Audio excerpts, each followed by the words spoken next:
Divisheni ya afya kupitia sehemu ya ustawi wa jamii katika halmashauri ya wilaya Nsimbo, Agosti 27, 2026 imefanya ukaguzi, ufuatiliaji na usimamizi shirikishi wa masuala mbalimbali ya ustawi wa jamii kwa lengo la kutathmini hali ya ulinzi wa mtoto, usalama na uzingatiaji wa sheria za ustawi wa jamii kwa kufuata miongozo hasa katika maeneo yenye vihatarishi vikubwa vya ustawi wa watoto na jamii kwa ujumla. Bi Teresia Mwendapole ni afisa ustawi wa jamii kiongozi katika halmashauri ya wilaya Nsimbo, akiambatana na maafisa wengine wa ustawi wa jamii wametembelea baadhi ya maeneo huku akianza ukaguzi katika vituo vya kulea watoto mchana, yani daycare centers, kwa lengo la kukagua ubora wa malezi, usalama wa mazingira na uhalali wa uendeshaji wake, ambapo vituo vitano vilikaguliwa. Kwa jina naitwa Teresia Mwendapole, afisa ustawi wa jamii kiongozi kwa mkurugenzi wa halmashauri ya wilaya ya Nsimbo. Leo tumekuwa na ziara ya ufuatiliaji na usimamizi shirikishi juu ya mambo mbalimbali yanayohusu ustawi wa jamii. Tulianza kwanza kabisa kuangalia vituo vya kulelea watoto wadogo mchana au daycare. Tulivipitia katika maeneo yao, tulifanya ziara shtukizi na tuliona jinsi gani ambapo kuna changamoto mbalimbali katika vituo hivyo vya kulelea watoto wadogo mchana.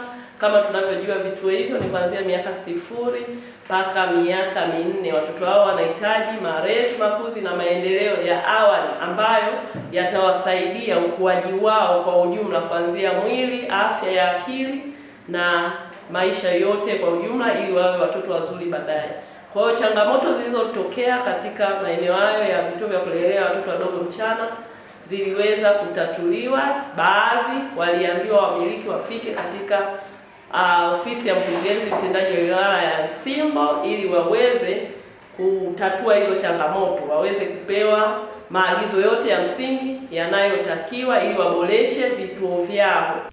Aidha, maafisa hao walifika katika maeneo ya machimbo ya madini yaliyoko Magula, kata ya Starike, kufuatilia na kuzuia vitendo vya ajira za utotoni na uwepo wa watoto katika maeneo hatarishi.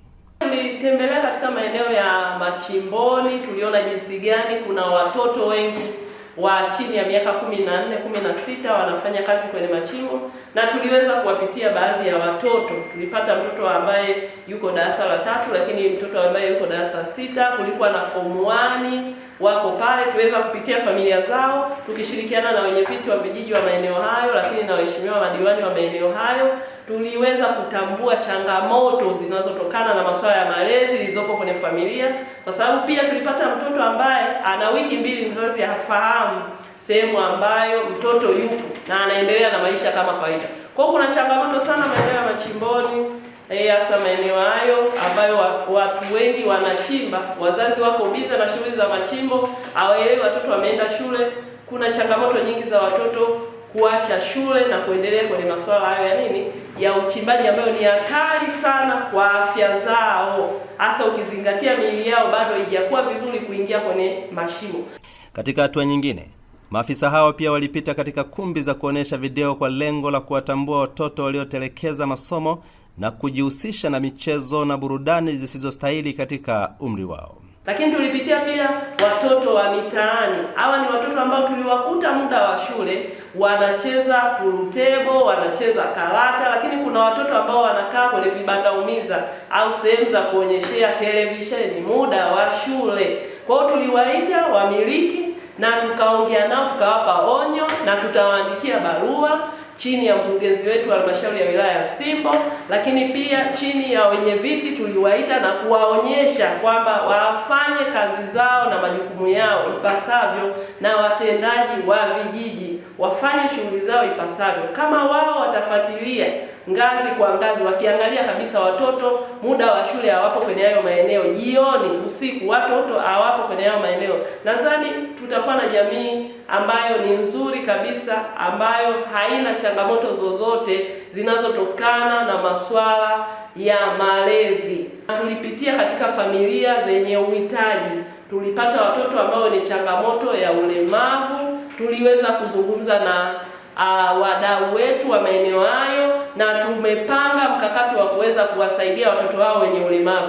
Lakini tulipitia familia ambazo zenye changamoto tofauti kuna kama tunavyojua kwenye maisha yetu haya ya kawaida, kuna familia ambazo zina uhitaji wa hali ya juu. Kwa hiyo tuliomba wadau pia watatusaidia ili tuweze kuwasaidia kwa vitu vidogo vidogo, lakini tuliwaunganisha pia baadhi ya wanawake au wenye uhitaji kwenye habari ya ujasiriamali waweze kupata mikopo na kuendeleza maisha yao ya nini ya baadaye.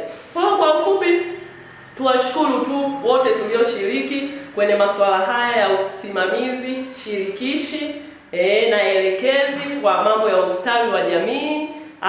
Tuwashukuru waheshimiwa madiwani wa maeneo hayo, tuwashukuru watendaji wa kata na vijiji, lakini wenye viti wa vijiji na vitongoji, na tumetoa maagizo mbalimbali kwamba kunatakiwa kuwe na faini ili wananchi waweze kujua uchungu wa kuwa na watoto ambao ni kizazi kisichoeleweka, kinachoshinda kwenye magemu, kinachoshinda mitaani pasipo shughuli zozote. Kwa wenye viti waweke faini ambazo zitasaidia kuwatoa watoto wapate, wazazi kwanza watapata woga, watakuwa wanafuatilia watoto wao, lakini na watoto nao kwa ujumla watashtuka kwamba kumbe wanafuatiliwa. Bwana Mixon Steven ni mwenyekiti wa kitongoji cha Msasani, kijiji cha Mtisi, kata ya Stalike. Yeye na wasihi wazazi na walezi kuwasimamia watoto wao. Kwa majina naitwa Mixon Steven Tito, ni mwenyekiti wa kitongoji cha Msasani, kijiji cha Mtisi. Natoa rai kwamba wazazi wote waweze kusimamia watoto wao kuhakikisha wanaenda kupata elimu ya shule ya msingi na pia kuachana na machimbo. Na huwa kuna kipindi na pita na mgambo, vijana au watoto na wasambaratisha wanakimbia, lakini sijafanikiwa kukamata hata mmoja, ila sasa hivi nataka nifanye zoezi la kuzungumza na wazazi wote, na pia nitakuwa na jaribu kupita nyumba kwa nyumba kuhakikisha na kuhakikisha watoto wote wanakuwa wako shuleni. Kufuatia ukaguzi huo, Bi Teresia Mwendapole amewasisitiza wazazi na walezi kutoa ruhusa watoto wao kwenda machimboni pamoja na kumbi za kuonesha video na kushiriki katika michezo mbalimbali kinyume na sheria za ulinzi wa mtoto.